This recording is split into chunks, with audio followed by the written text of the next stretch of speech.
자, 그러면 이번에는 이슬점에 대해서 한번 알아보도록 하겠습니다. 자, 여러분, 이슬점이라고 하는 정의가 나와 있네요. 한번 같이 보도록 할게요. 공기 중에 있는 수증기가 응결하기 시작할 때의 온도라고 되어져 있는데요. 자, 그러면 응결이 뭡니까? 응결. 자, 응결이라고 하는 것은요, 수증기가 물로 변하는 현상을 의미를 합니다. 자, 공기 중에 있는 수증기는 기체 상태이죠? 그쵸? 기체 상태에 있던 그 수증기가 그러니까 액체로 변하는 현상이 되겠습니다. 그것을 응결이라고 얘기를 하는데요. 그러니까 응결되니까 이슬이 맺힌다라고 해서 이슬점이라고도 얘기를 하죠. 그러면 이슬이 맺히는 온도를 이슬점이라고 얘기를 하는 겁니다. 이때의 값은 수증기량을 읽어주시는 게 아니라 여기 밑에 있는 온도 값을 읽어주셔야 된다는 거 기억을 해주시면 되겠습니다. 자, 그러면 이슬점을 한번 찾아보도록 할게요. 자, 응결한다라고 했습니다. 한번 볼게요. 자, 3번 공기 한번 볼게요. 아까 전에 우리가 계속 얘기했던 3번 공기. 네, 3번 공기. 자, 이 3번 공기는요, 얘를 포화 상태로 만들려면 어떻게 해줘야 된다 그랬죠?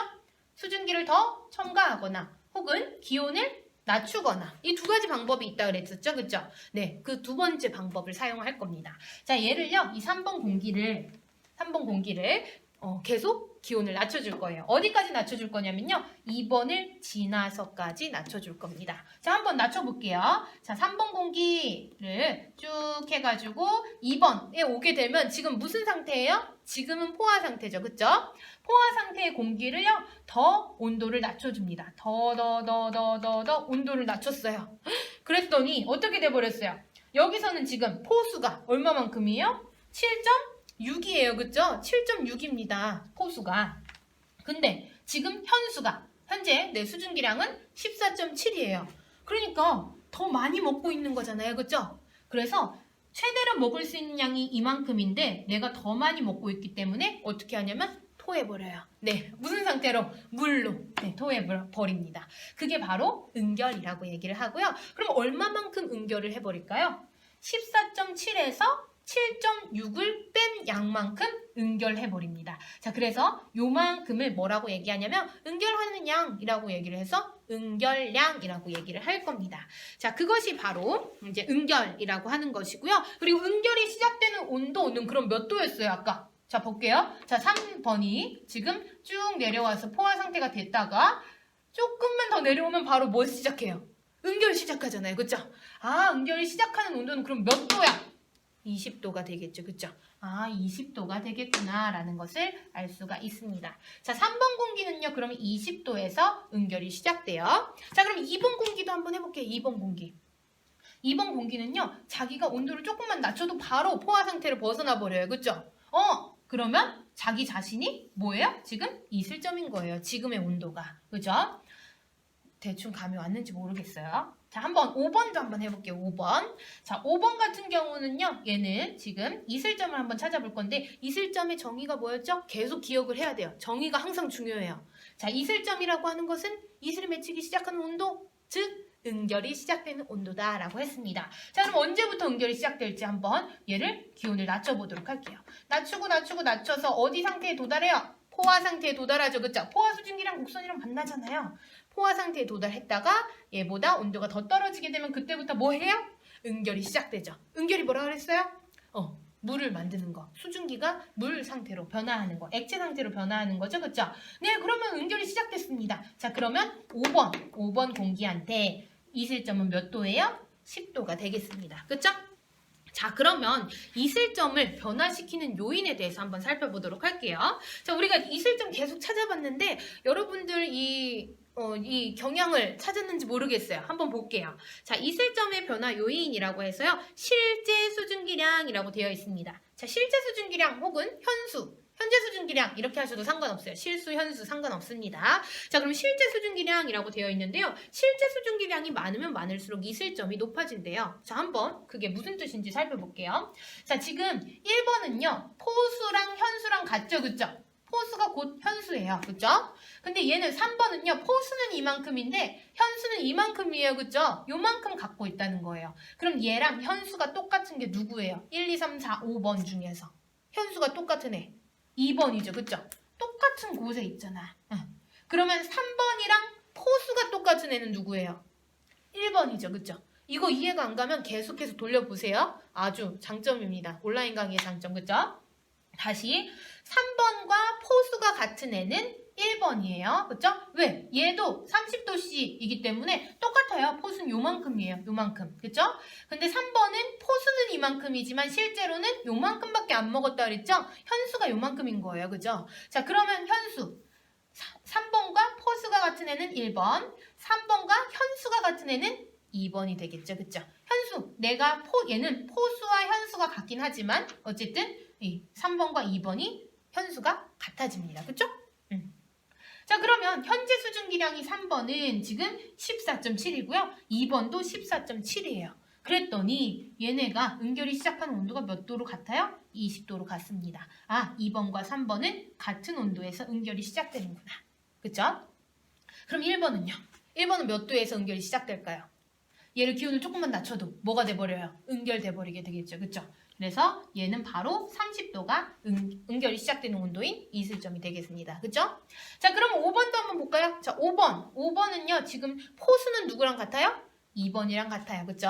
그럼 현수는요? 누구랑 같아요? 4번이랑 같아요. 그쵸? 네. 요거 잘 기억을 해주시고. 자, 그러면 이 5번 같은 경우에는 몇 도까지 내리면 어떻게 된다 그랬어요? 여기 10도까지 내리면 그때부터 응결이 시작된다라고 얘기를 했었죠. 그쵸? 자, 그러면은 이슬점은 몇 도? 10도. 4번도 이슬점은 몇 도? 10도. 똑같잖아요. 아, 현수에 따라서 이슬점이 변하는구나 라는 것을 알 수가 있죠. 네, 이게 바로 이슬점의 변화 요인 실제 수증기량이라고 하는 내용입니다. 실수 혹은 현수 상관없다 그랬어요.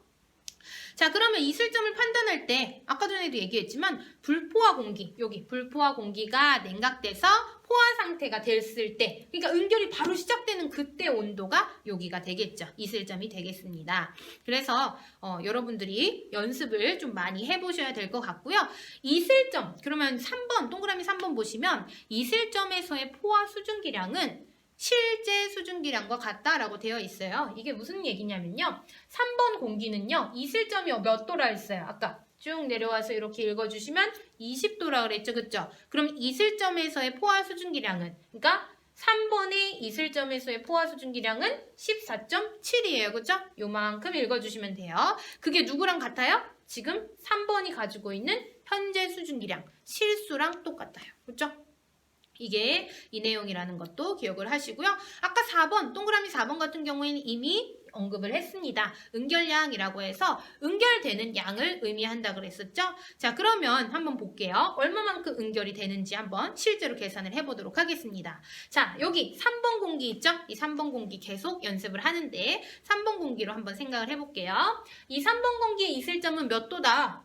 20도다. 왜? 3번이 여기까지 내려오면 그때서부터 응결이 시작된다고 했으니까 얘는 20도가 이슬점이 되겠습니다. 그쵸? 여기까지는 괜찮아요.